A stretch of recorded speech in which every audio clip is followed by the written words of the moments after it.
waxa iigu la yaab badnaa qisadan oo uu inoo sheegi doono Siciid Cali Muuse kuna saabsan nin Soomaaliya.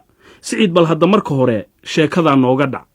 sheekadani horta waxa ay marka hore ka baxday oo laga sii daayay laanta af Soomaaliga ee BBC-da bishii 8aad ee sanadkii 1982 waxa ay ku saabsan tahay nin Soomaali ah oo ku soo barbaaray miyiga degmada Laasqoray. dabadeedna sanadihii 20-yadii waa 1920-aadkii ayuu soo galay waddankan Ingiriiska. sheekada inteeda la yaab kale halkan ayaa Cabdisalaanow ka bilaabanaysaa dhowr sannadood kadib markii uu ninkaasi soo galay waddankan Ingiriiska ayaa waxa uu ku biiray koox rag ahaa oo Ingiriis ahaa oo saluugsanaa sida markaasi loogu noolaa dalkan Ingiriiska iyo weliba qaaradda Yurub.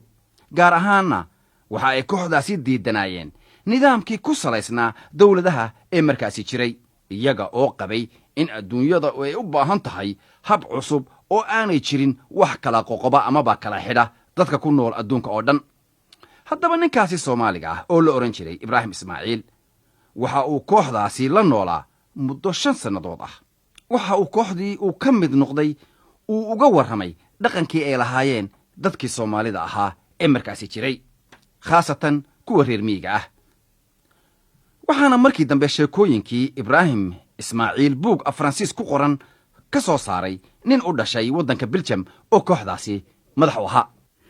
Siciidow waa sheeko la yaab leh, laakiin sidoo kale waxa iyaduna la yaab u leh waxyaabaha uu ninkaasi Ibraahim Ismaaciil ka sheegay noloshii iyo dhaqankii hore ee Soomaalida oo aan filayo inay aad uga duwan yihiin waxyaabaha maanta jira.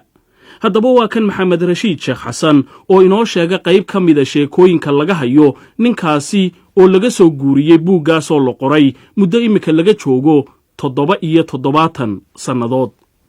waxa uu yiri marka dhibaato laba qof ama laba kooxood ay dhex timaado waxa loo saaraa xeerbeegti. xeerbeegtidaas oo ka kooban niman cadaalad, caqli wanaagsan iyo dhaqan diimeed wanaagsan intaba lagu tuhmaayo. labada kooxood ee is haysaa waxa ay qolo waliba keentaa markhaatiyaashoodii marka xaajada la eegayo. kadib marka ay xeerbeegtidaasi dhagaysato qolo walba dacwadda ay doonayaan inay halkaa ka soo jeediyaan, waxa ay halkaa ku maqashiyaan wixii ay gartaa ku naqeen. haddii labada qolo mid ka mid ah ay ku kalsoonaan weydo go'aankii halkaa ka soo baxay, waxa dacwadda ay u gudbiyaan guddi sare taasoo xeerku u ogol yahay. haddii xaajada la isku hayo marmar la isku mari waayo oo la isku keeni waayo si loogu heshiiyo, waxa xaajada loo gudbiyaa nin odaya oo dadka oo dhani ay ku kalsoon yihiin. talada markaa ninka odaygihi gaadho ayaa markaa noqotaa kama dambayntii. waxa uu yidhi Ibraahim waxa laga yaabaa dacwadaha qaarkood inay muddo dheer socdaan. Ibraahim waxa uu saaxiibadii u sheegay inuu aad uga tiiraanyoonayo waxa uu ku sheegay dhaqanka aan fiicnayn ee shisheeyaha ee dadka magaalo joogga ay dadka Soomaaliyeed ee miyiga joogaan ay u keeneen. waxa umuurta uu ku sheegay beenta isma sabidka iyo lacag jacaylka. waxa uu yidhi markii anigu aan yaray ee aan miyiga joogay beentu waxa ahayd wax aad looga xishoodo. qofka beenawaaska ana wuxuu ahaa qof tilmaaman oo ra'yigiisa la takooro. markuu Ibraahim Ismaaciil umuurta ka warramayay waxa uu soo qaaday sheeko Soomaaliyeed oo dhacday. nin odaya ayaa waxa loo sheegay ayuu yidhi in inankiisii dacwad lagu qaaday.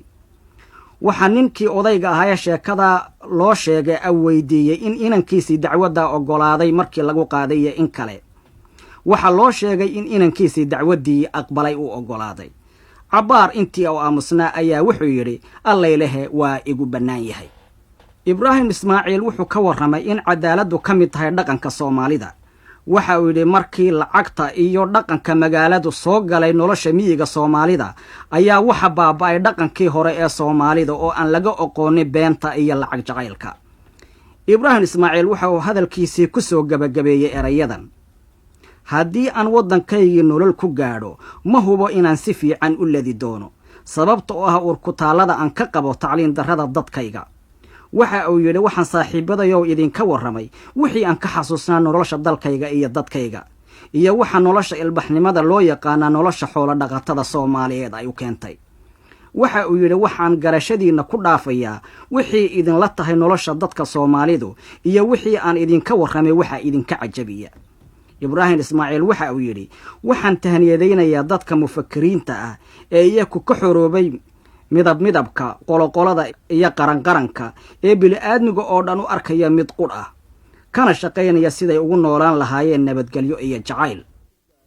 waxaa dhegaystayaal anigana si gaara ii xiise geliyey 77 sannadood muddo iminka laga joogo sida ninkaa soomaaligii uu u fakarayey. intaasna waxaannu ka soo qaadnay buuggii laga qoray sheekooyinkaasi ninka soomaaliga ah ee la yidhaahdo ibraahim ismaaciil.